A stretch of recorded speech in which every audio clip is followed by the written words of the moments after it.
So glad you're back. You're going to love today's story. Patricia Whitmore laughed as she dropped Ensley Mayers's gift into the lobster bisque in front of the entire terrace. The orange liquid splashed upward, staining the white linen tablecloth and dotting the sleeves of Ensley's modest cream blouse. Around the table, the elite of the Lakeside Country Club paused, their conversation dying into a suffocating silence. The only sound was the rhythmic clinking of ice in a dozen crystal glasses and the distant, mocking chirp of a songbird. "Oh, dear," Patricia said, her voice dripping with a saccharine sweetness that didn't reach her cold, pale eyes. She didn't look at the silk scarf now soaking in the creamy soup. She stared directly at her daughter-in-law, a thin, triumphant smirk playing on her lips. "I thought it was a discarded napkin. It's so rustic. I suppose that's what one expects from a department store clearance rack." Ensley didn't flinch. She felt the cold dampness of the bisque seeping through her sleeve, but she kept her hands folded in her lap. She looked at her husband, Ryan Mayers, who sat to her left. He was staring intensely at his water glass, his knuckles white as he gripped the stem. He didn't defend her. He didn't even look up. "It was vintage Herms, Patricia," Ensley said, her voice steady and quiet. "It belonged to my grandmother." Patricia waved a manicured hand dismissively, the diamonds on her fingers catching the harsh afternoon sun. The smell of her heavy, expensive jasmine perfume cloyed in the air, thick enough to choke. "Well, now it belongs to the kitchen staff's laundry pile. Honestly, Ensley, you've been in this family for 3 years. You should know by now that we don't do hand-me-downs." "It's embarrassing for Ryan." A ripple of quiet laughter moved through the group. Aunt Margaret adjusted her pearls, looking away with a forced cough, while the other socialites exchanged knowing glances. To them, Ensley was a glitch in the Whitmore bloodline, a data analyst who had somehow convinced the family's golden boy to settle for someone without a trust fund. "Speaking of things that actually belong here," Patricia continued, her eyes shifting toward the clubhouse entrance. "Look who finally made it. Ryan, darling, look." Ensley turned her head. Walking across the manicured lawn was a woman in a dress that cost more than Ensley's car. Melissa, Ryan's ex-girlfriend and Patricia's perennial favorite. She moved with a practiced grace, her golden highlights shimmering. "Patricia, happy birthday, gorgeous," Melissa chirped, leaning down to press a fake air kiss against the older woman's cheek. She pointedly ignored Ensley, sliding into the empty chair Patricia had clearly reserved right next to Ryan. "You're just in time, Melissa," Patricia said, her voice reaching a performative volume for the benefit of the surrounding tables. "We were just discussing how some people simply lack the breeding to understand social graces. It's a tragedy, really. Ryan has always had such a savior complex, taking in the less fortunate." Ensley felt a familiar heat rising in her chest, but it wasn't the heat of shame. It was the cold, calculated spark of a fire she had been fueling for months. Under the table, her fingers brushed against the edge of a thick, cream-colored envelope tucked into her handbag. She thought of Diane Whitmore, Ryan's sister, who had spent the last month working late nights at the bank, pulling the records Patricia thought were buried forever.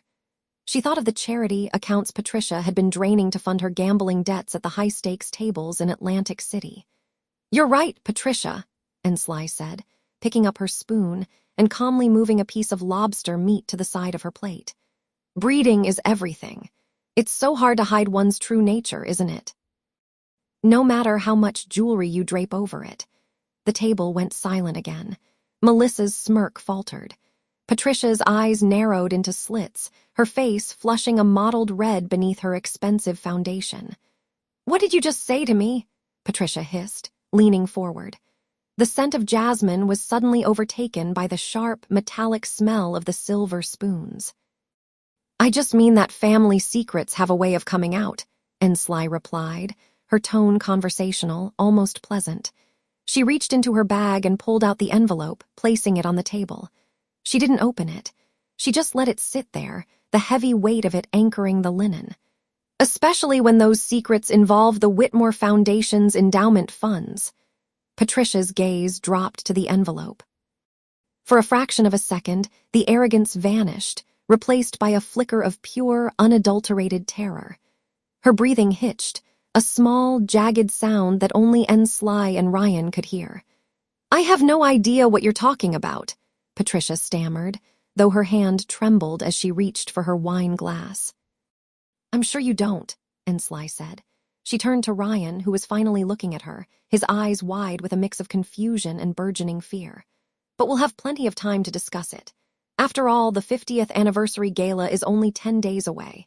It's going to be such a memorable night for the family." Ensley stood up, the chair scraping softly against the stone terrace. She looked down at the silk scarf ruined in the bisque, then back at the woman who had spent 3 years trying to break her. "Enjoy your lunch, Patricia," Ensley said, her voice as smooth as the silk she was leaving behind. "You should probably eat. I imagine your appetite is going to be quite limited for the next week or so." She didn't wait for a response. She didn't look back at Melissa or her silent husband. As she walked away, the sound of her heels clicking against the marble felt like a countdown. 10 days. 10 days until the Whitmore name didn't mean status anymore. 10 days until the envelope was opened in front of everyone Patricia had ever tried to impress. Ensley stepped into the cool shade of the clubhouse, her heart beating with a steady, predatory rhythm. The game had finally moved from the shadows to the board, and Patricia Whitmore had no idea she had just handed her opponent the winning move. The next morning, Ensley Mayers sat in her home office before the sun had fully cleared the tree line. The rhythmic, sharp clicking of her mechanical keyboard was the only sound in the quiet house, a stark contrast to the chaotic buzzing in her head from the day before. On her dual monitors, cascades of blue and white spreadsheets flickered. These weren't her standard work files. These were the internal ledgers of the Whitmore Foundation, sent through an encrypted link by Diane Whitmore late last night. The scent of oversteeped, bitter black tea hung in the air. Ensley's eyes narrowed as she highlighted a recurring line item, consultancy fees, M. Richards. There was no M. Richards on the Foundation's payroll, but Ensley knew exactly who it was. Melissa. Patricia was using charity funds to put her son's ex-girlfriend on a retainer for a job that didn't exist. It wasn't just entitlement, it was embezzlement. The door to the office creaked open. Ryan Mayers stood there, already dressed in a crisp suit that his mother had picked out for him 3 months ago.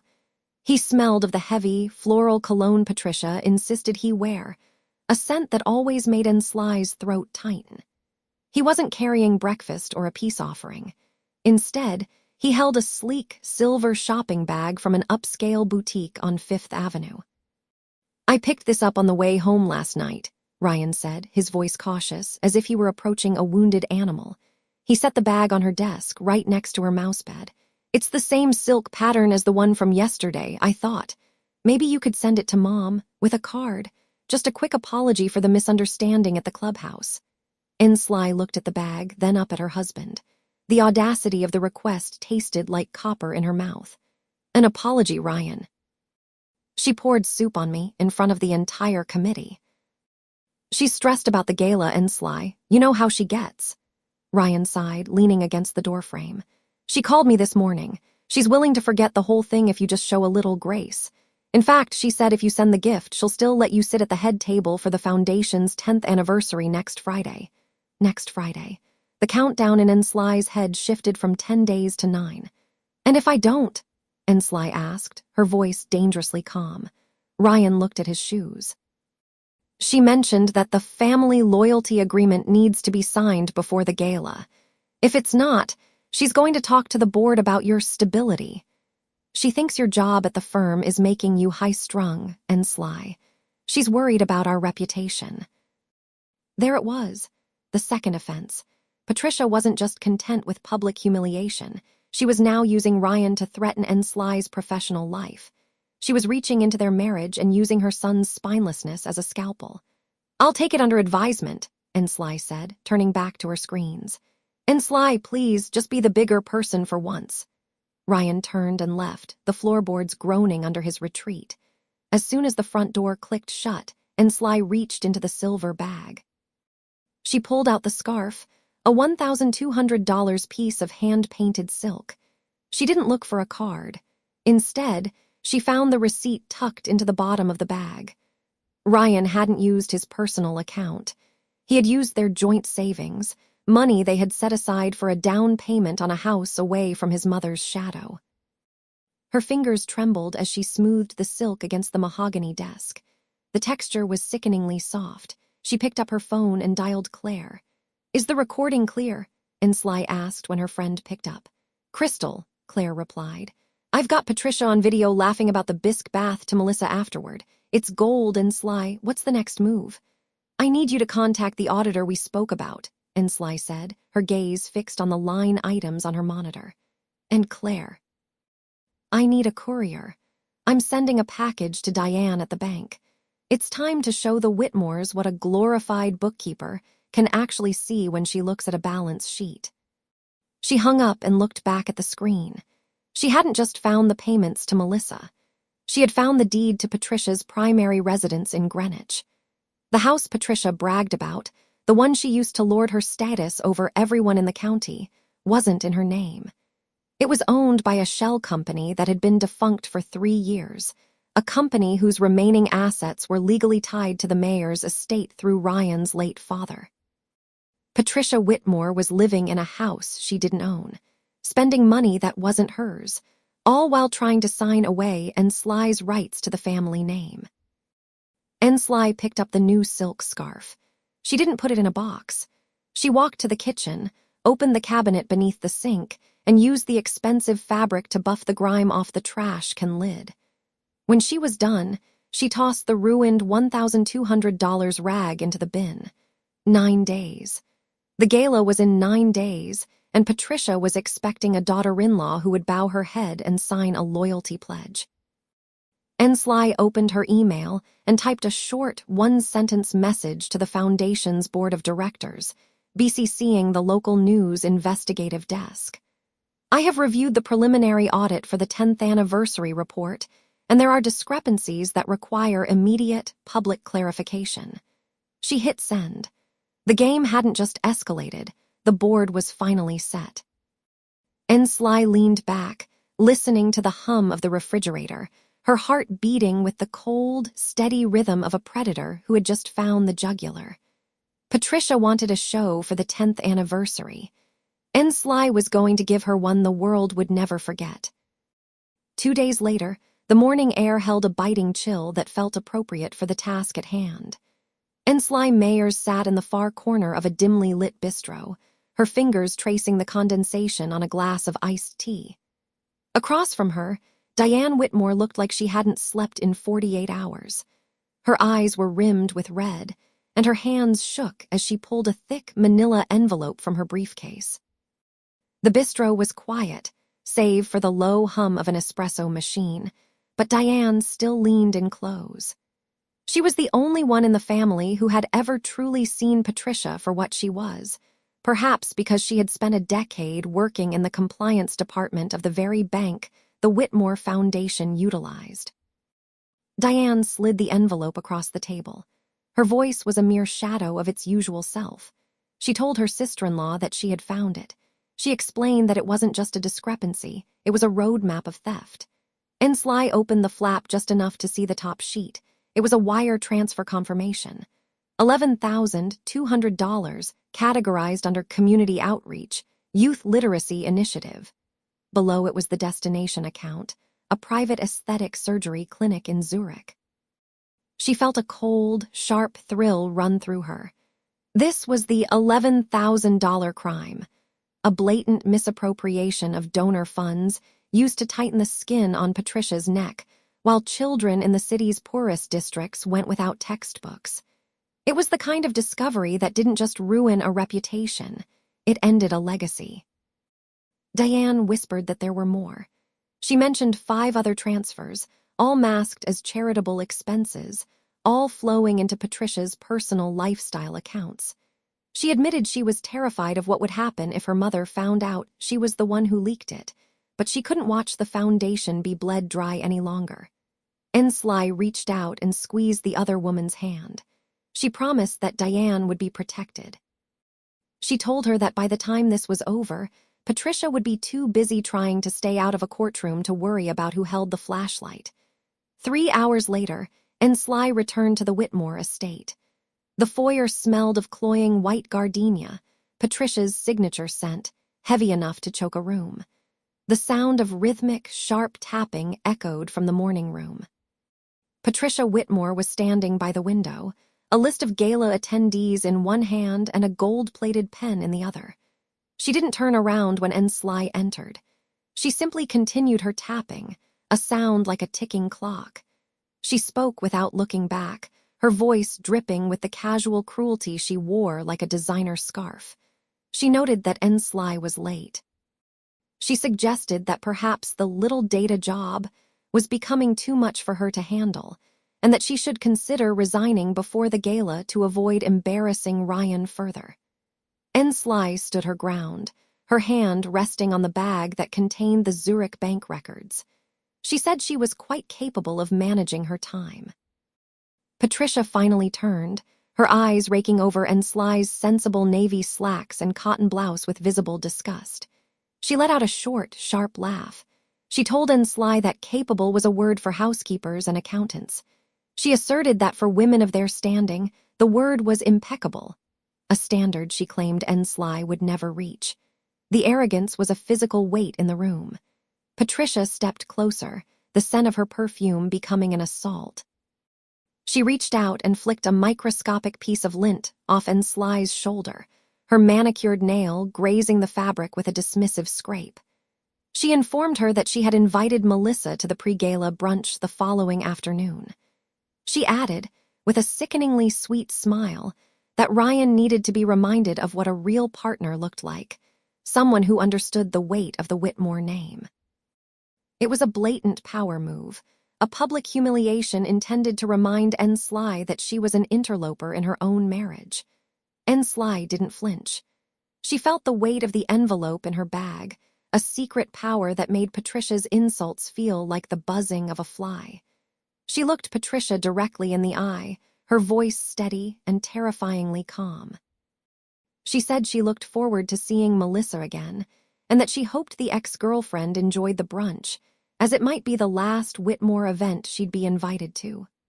Patricia's smile faltered for a fraction of a second, her brow furrowing at the unexpected steel in Ensley's tone. She asked what that was supposed to mean. Ensley simply adjusted her bag on her shoulder. She told her mother-in-law that things had a way of changing when the light was turned on.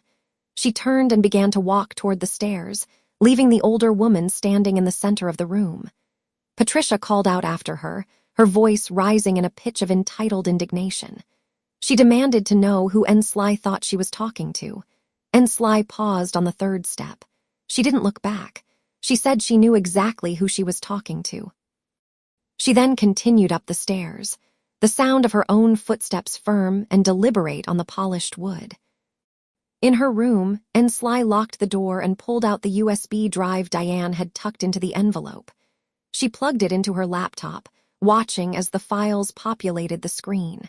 Rows of numbers, dates, and signatures, Patricia's signature, bold and looping, authorizing the theft of thousands. She checked the countdown on her phone. 7 days. 7 days until the 10th anniversary gala. 7 days until the board of directors, the local press, and the city's elite would gather in the grand ballroom to celebrate a woman who was currently being funded by the very people she looked down upon. Ensley opened a new spreadsheet and began to map the final blow. She wasn't just going to report the crime. She was going to choreograph the fall. Her heart beat with the cold, steady rhythm of a predator. Patricia wanted a show. Ensley was going to ensure it was a masterpiece of consequences. The afternoon before the 10th anniversary gala, the air in the Whitmore estate felt thick with the cloying scent of lilies and expensive desperation. Ensley stood in the doorway of the grand parlor, watching as a tailor pinned a shimmering, dusty rose gown onto Patricia Whitmore. The fabric was exquisite, a heavy silk that probably cost more than most people's annual mortgage, but on Patricia, it looked like armor. Patricia didn't turn her head, her gaze fixed on her own reflection in the floor-to-ceiling gilded mirror. She adjusted a diamond tennis bracelet, the stones catching the afternoon sun and throwing jagged shards of light across the room. "You're late, Ensley," she said, her voice like velvet wrapped around a blade. "Though I suppose punctuality isn't a priority for someone with so little to actually do." Ensley didn't flinch. She felt the weight of the USB drive in her blazer pocket, a small, cold rectangle of plastic that held the power to strip that silk right off her mother-in-law's back. "The board meeting ran long," she replied calmly, stepping further into the room. "There were some discrepancies in the charity's overhead that required my attention." Patricia let out a sharp, mocking laugh. She gestured for the tailor to step back and finally looked at Ensley. "Discrepancies. You spend your life looking for ghosts in ledgers because you have no soul of your own to tend to. Tomorrow is about legacy. It's about the Whitmore name. It's a shame you'll be there representing it in whatever off-the-rack polyester you've scrounged together."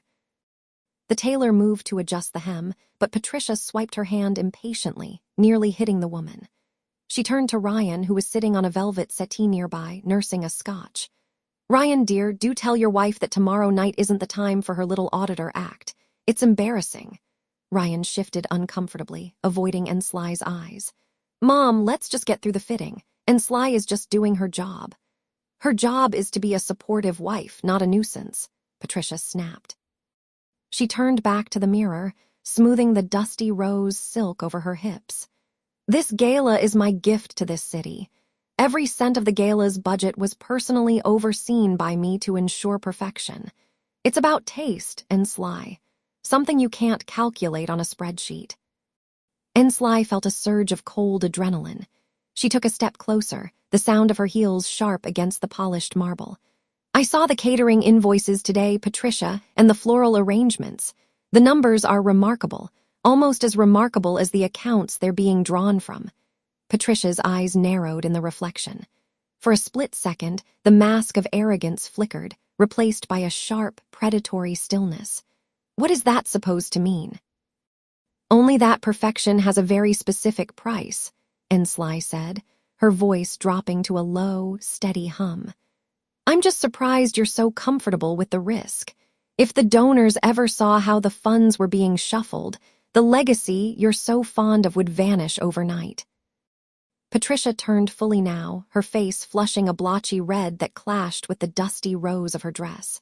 She stepped into Ensley's personal space, the smell of her oud perfume hitting like a physical blow.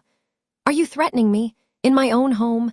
You are a guest in this family, Ensley Mayers, a temporary fixture.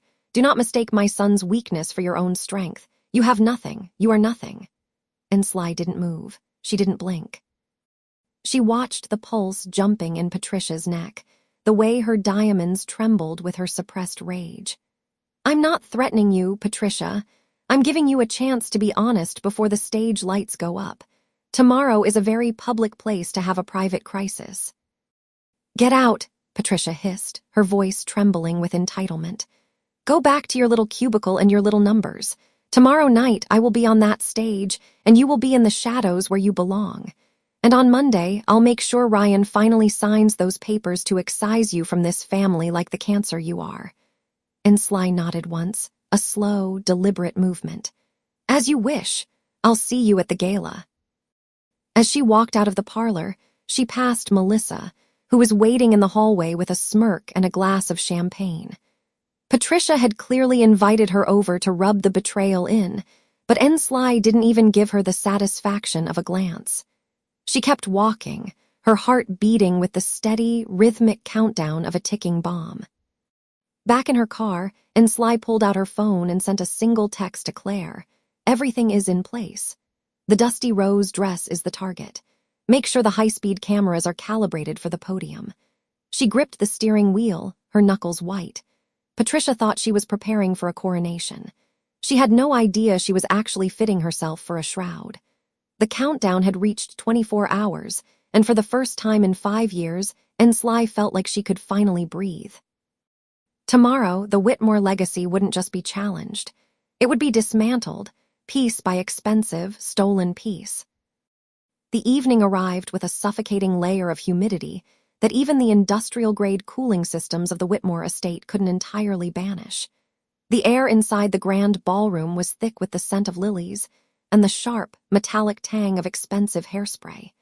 Ensley Mayers stood at the edge of the foyer, her hand resting lightly on the velvet banister. She had chosen a dress of midnight navy, simple, architectural, and intentionally inconspicuous. It was a shroud for the predator she had become. Across the room, Patricia Whitmore was already holding court. She was impossible to miss in the dusty rose gown, a shimmering monstrosity of silk and hand-stitched pearls that caught the light of the crystal chandeliers with every calculated gesture. She looked every bit the queen mother of the local social scene, her laughter ringing out like a series of sharp, rhythmic glass breaks. She was surrounded by the usual sycophants, but Diane Whitmore stood just to her left, her expression a mask of dutiful boredom that only Ensley knew how to read. Ensley felt a vibration in her evening clutch. She didn't need to look at the screen to know it was Claire. The cameras were live. The high-speed lenses were tucked behind the floral arrangements flanking the podium, positioned to catch every micro-expression of the woman currently preening for the local press. "You actually showed up." Ensley turned to see Ryan Mayers standing behind her. He looked uncomfortable in his tuxedo, his collar seemingly a size too small for his conscience. He held 2 glasses of champagne, offering one to her with a hand that wasn't quite steady. "I told your mother I would," Ensley said, her voice a calm, low-frequency hum that contrasted with the frantic energy of the room. She didn't take the drink. She needed her senses sharp, every nerve ending tuned to the frequency of the coming collapse. "She's in a mood, Ensley. Just try not to provoke her tonight. It's a big night for the foundation," Ryan whispered, his eyes darting toward Patricia. "I won't have to do a thing, Ryan. Your mother has already handled the provocations herself." She moved past him, her heels clicking with surgical precision against the white marble. As she approached the inner circle, the conversation died down in a ripple of hushed whispers. Patricia turned, her eyes raking over Ensley's navy dress with a sneer that didn't quite reach her polished cheeks. "Ensley, dear," Patricia said, her voice projecting to ensure the surrounding guests heard every syllable. "I'm so glad you found something appropriate to wear. I was worried you might struggle with the black tie requirement. It's a step up from your usual data entry attire, isn't it?" A few of the younger socialites tittered. Melissa, standing nearby in a dress that was a near match for Patricia's rose hue, smirked over the rim of her glass. The air felt heavy, the social hierarchy reasserting itself like a closing fist. "It's a beautiful event, Patricia," Ensley replied, ignoring the jab. She leaned in closer, catching the scent of Patricia's cloying, vintage perfume, a smell that always reminded her of mothballs and old money. "I especially admire the dress. It's very visible." Patricia's smile tightened. "It's a one-of-a-kind piece, much like the Whitmore legacy, something that requires a certain bloodline to truly carry." She turned back to the group, effectively dismissing Ensley. "Diane, where is the treasurer?" "I want to ensure the donation tally is ready for the announcement. We wouldn't want any discrepancies when I take the podium." Diane glanced at Ensley, a brief, sharp flash of confirmation passing between them. "Everything is exactly where it needs to be, Patricia. The numbers are quite revealing this year." Ensley drifted toward the back of the room, finding Aunt Margaret seated in a high-backed chair near the shadows of the heavy silk drapes. The older woman looked frail, but her eyes were bright with a terrifying lucidity. She reached out and squeezed Ensley's hand, her skin feeling like dry parchment. "She thinks she's winning, doesn't she?" Margaret whispered, her voice barely audible over the string quartet. "She thinks she's being crowned," Ensley murmured back. "Good. The higher the throne, the longer the fall." "I've waited 20 years to see that look wiped off her face.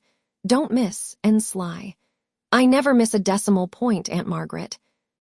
Ensley stepped away and caught sight of Claire near the sound technician's booth. Claire gave a small, almost imperceptible nod. The digital trap was set. The file Diane had pulled from the bank's internal server was now queued, hidden behind the Whitmore Foundation, a decade of excellence slideshow that Patricia was so eager to present. The lights in the ballroom dimmed, and a spotlight cut through the gloom, centering on the podium. Patricia began her walk toward the stage, her dusty rose train sweeping across the floor like a bloodstain. She looked radiant, powerful, and utterly convinced of her own invincibility. Ensley moved to the side of the room, standing near the heavy velvet curtains. She pulled her phone from her clutch and opened the control app. Her thumb hovered over the override button. She looked at Ryan, who was watching his mother with a mix of pride and lingering fear. She looked at Diane, who had moved to the very back of the room, closer to the exit. Patricia reached the podium and adjusted the microphone. The feedback hummed, a sharp, piercing sound that made several guests flinch. She smiled, the pearls on her bodice gleaming under the hot lights. "Friends, family, and distinguished guests," Patricia began, her voice echoing with practiced authority. "Tonight is not just about the money we've raised. It is about the integrity of the Whitmore name. In a world of fleeting trends and questionable characters, legacy is the only currency that matters." Ensley felt a cold, crystalline calm settle over her. She watched Patricia's mouth move, watched the arrogance radiating off her in waves. This was the woman who had called her a temporary distraction. This was the woman who had systematically tried to erase her existence from the family she had married into. Patricia gestured toward the large projection screen behind her. "Before we announce the final total, I'd like to share a brief look at what your contributions have built over the last 10 years. This is the truth of our work." "Yes," Ensley whispered to the empty air beside her. "Let's look at the truth." She pressed the button. The screen flickered, but the polished images of smiling children and new hospital wings didn't appear. Instead, a grainy, high-contrast image of a bank ledger filled the 20-foot display. The room went silent, the kind of silence that precedes a car crash. Patricia didn't see it at first. She was still smiling at the audience, her hands gripped tightly on the edges of the podium. She was waiting for the applause. When it didn't come, when the only sound was a collective, sharp intake of breath from 300 people, she finally turned around. The dusty rose of her dress seemed to drain of color as the light from the screen hit her. Displayed in massive, unforgiving font were the offshore account transfers, the ones Diane had flagged. The ones with Patricia's personal digital signature stamped next to every diverted cent. Ensley watched from the shadows. The countdown was over. The bomb hadn't just gone off. It was currently vaporizing the very ground Patricia Whitmore stood on. Patricia's hand went to her throat, her fingers fumbling with the pearls as she stared at the evidence of her own greed. She looked back at the crowd, her mouth opening, but the only sound that came out was a faint, pathetic croak.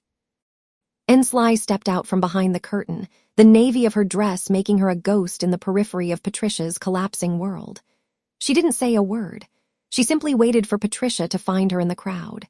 And when their eyes finally met, Ensley offered the smallest, coldest smile Patricia had ever seen. The first whisper broke the silence, followed by a roar of hushed, frantic questions. The trap hadn't just snapped shut, it had locked. The silence in the ballroom was so heavy it felt physical, a thick, suffocating blanket that pressed the air out of Patricia Whitmore's lungs. The projector continued to hum, its steady mechanical drone the only sound, as the diverted account numbers remained frozen on the screen like a digital autopsy. Patricia's face underwent a violent transformation, the carefully applied foundation cracking as the blood drained from her cheeks, leaving behind a sallow, parchment-like gray. Her eyes, usually sharp with calculation, bulged with a frantic, animalistic panic, darting from the glowing screen to the sea of judging faces. The twitch in her upper lip became a rhythmic spasm, and the hand clutching her champagne glass trembled so violently that the crystal chimed against her diamond rings, a frantic, metallic heartbeat.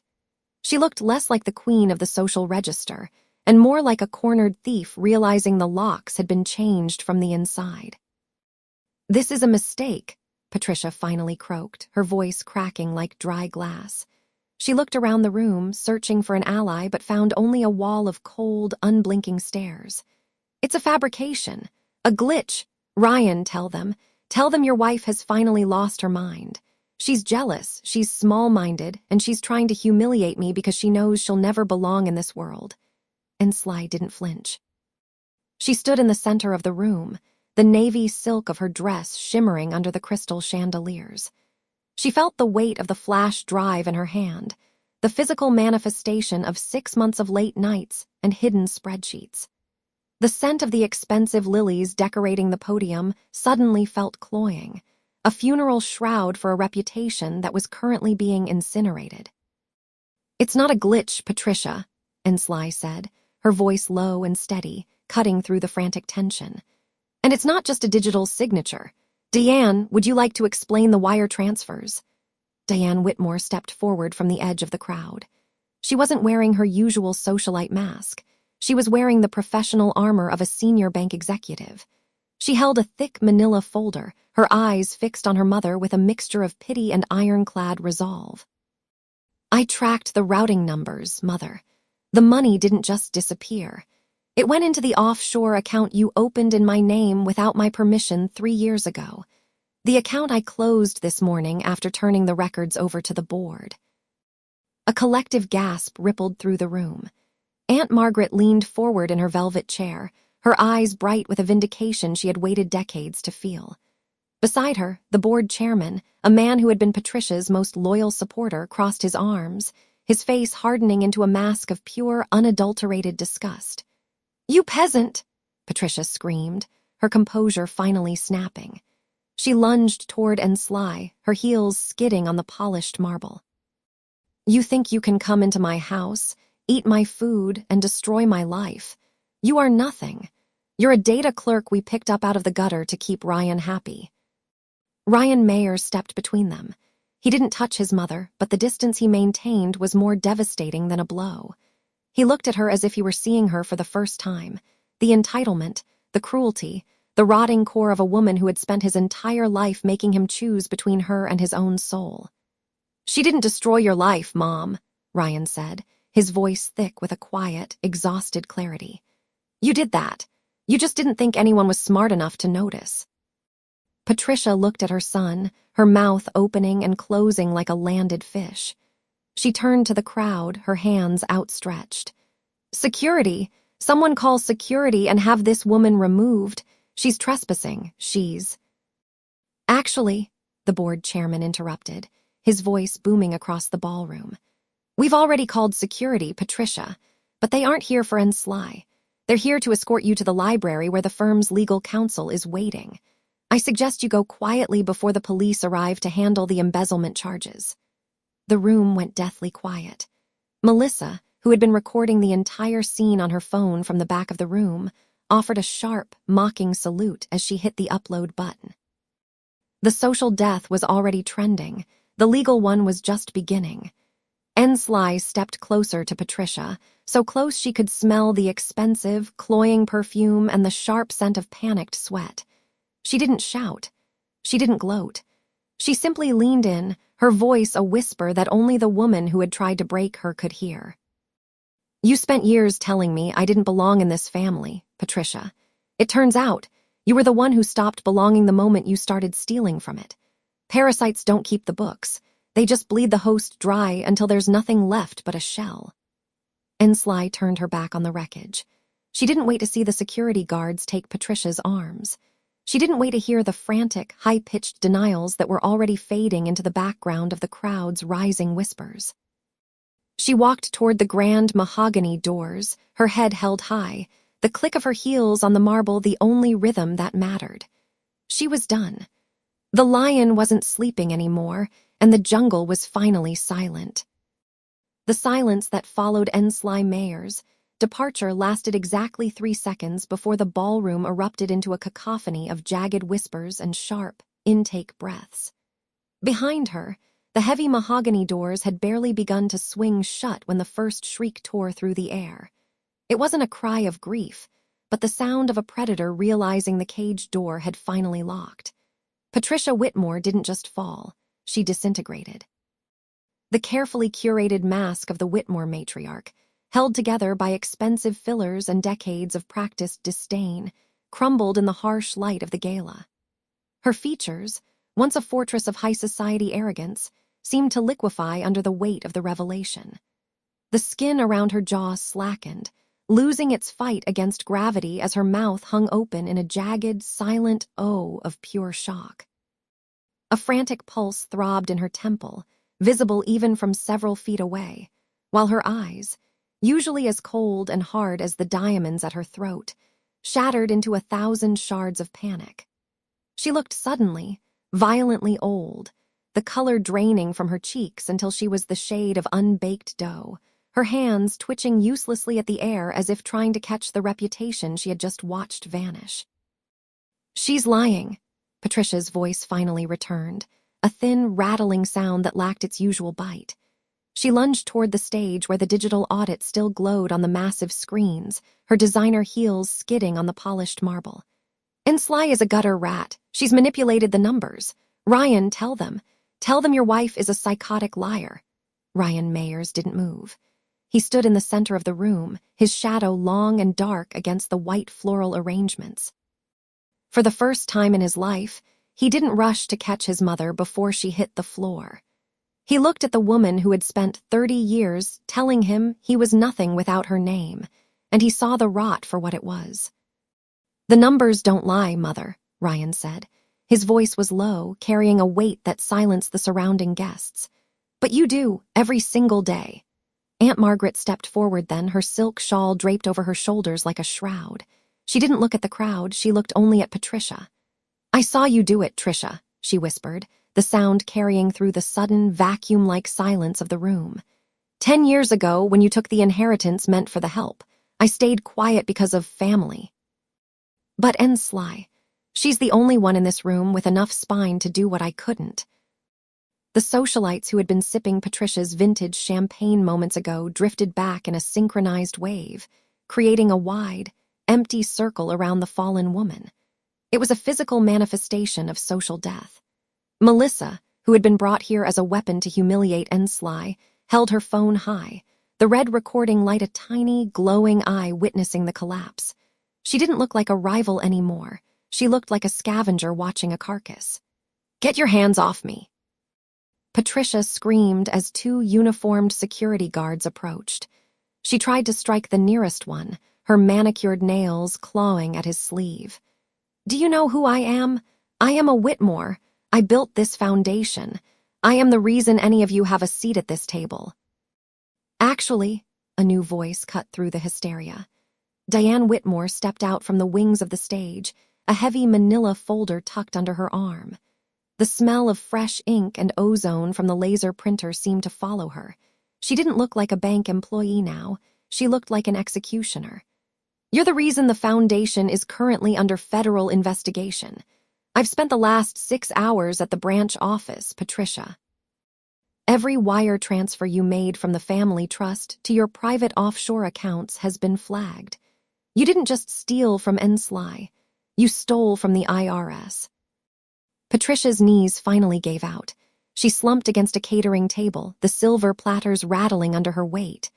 A single glass of red wine tipped over, the liquid spreading across the white linen like a fresh wound. She looked up at Diane, her eyes wide and bloodshot. You betrayed your own blood for her?" "No," Diane said, her voice cold and final. "I chose the truth over a parasite. Ensley didn't have to do much, Patricia. She just had to stop covering for you."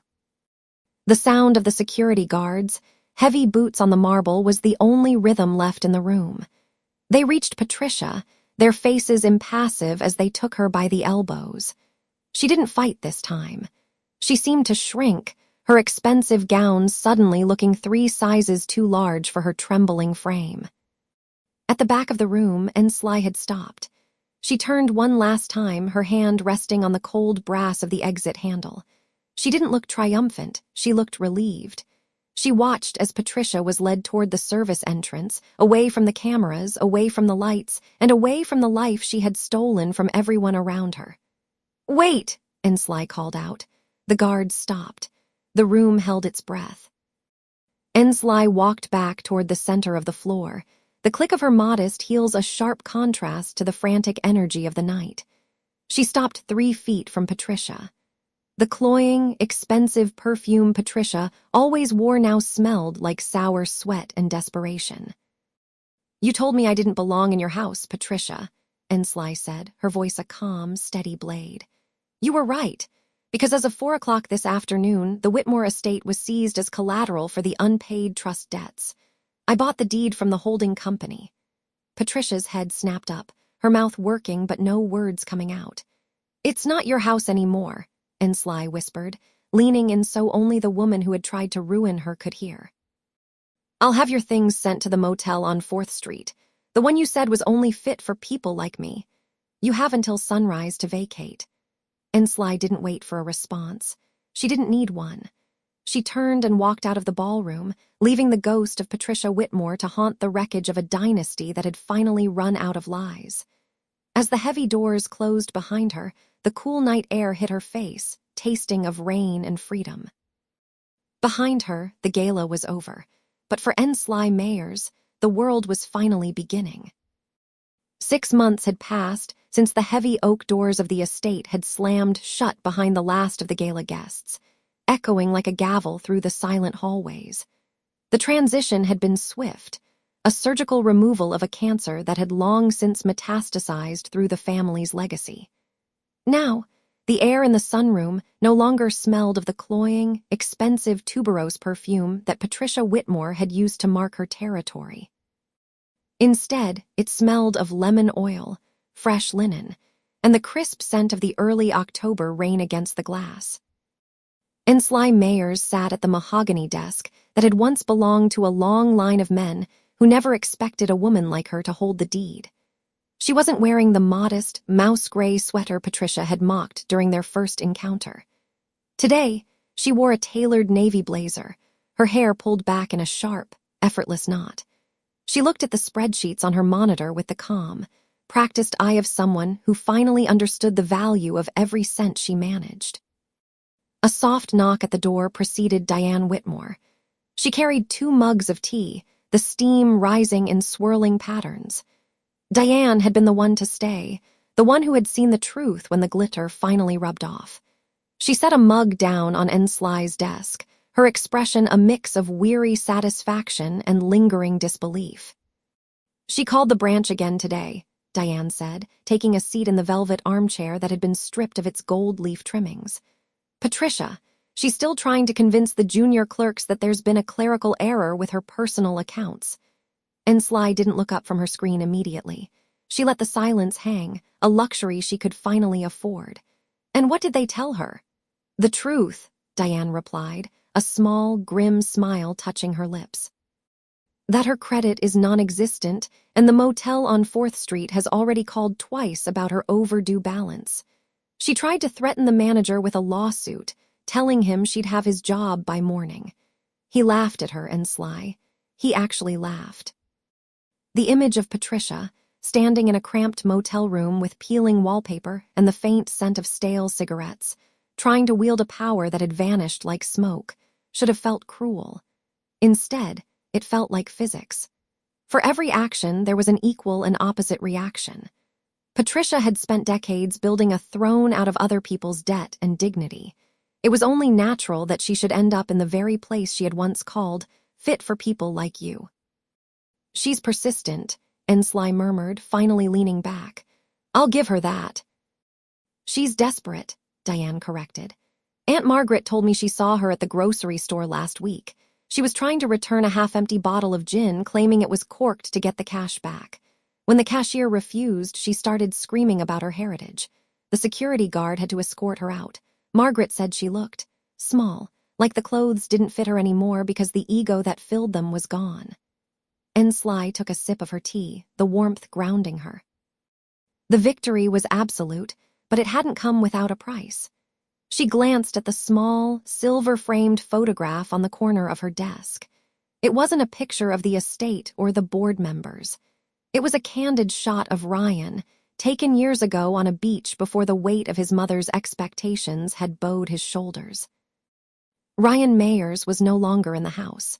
He had tried to stay, tried to apologize, tried to bridge the chasm that had opened the night the truth came out. But every time Ensley looked at him, she saw the man who had stood by while his mother poured wine over her dress. She saw the man who had asked her to just let it go for the sake of peace. He had moved to Chicago 4 months ago to start over in a firm where no one knew the Whitmore name. They spoke once a month, brief, polite conversations that felt like two strangers discussing the weather. The marriage hadn't survived the revolution. You couldn't dismantle a dynasty without breaking the hearts of those who lived within its walls. "He called last night," Ensley said softly, her gaze lingering on the photo. Diane's expression softened. "How is he?" "He's working, he sounds tired, but he's paying his own rent for the first time in his life. He told me he finally understands why I did it." Ensley paused, her fingers tracing the edge of the desk. "He also asked if I missed him. And I told him I missed the woman I was before I met his mother," Ensley said, her voice steady. "But I like this version of myself much better." The sound of the rain intensified, a rhythmic drumming against the roof of the great house. Ensley stood and walked to the window, looking out over the manicured lawn. The gardener was planting new bulbs, tulips and lilies that would bloom in the spring, replacing the stiff, artificial hedges Patricia had insisted upon. The hierarchy had changed. It wasn't built on bloodlines or stolen trusts anymore. It was built on the quiet, unshakable strength of a woman who had been pushed until she decided to push back. Behind her, Diane stood up to leave. "Are you coming to the foundation dinner tonight? Aunt Margaret and Claire are already there setting up." Ensley watched a single raindrop trail down the glass, carving a path through the mist. "In a moment. I just want to enjoy the silence for a little longer." As the door clicked shut, Ensley looked out at the iron gates at the end of the drive. They were open now, no longer a barrier to keep the world out, but an invitation for a new life to begin. She had lost a husband and gained a kingdom, but as she turned back to her desk to sign the final documents for the Community Land Trust, she knew she had finally found the one thing Patricia Whitmore could never buy. She had found her peace. And in the wreckage of the Whitmore name, that was the only thing worth keeping.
I hope you enjoyed this tale. Please subscribe to support the channel. Goodbye for now.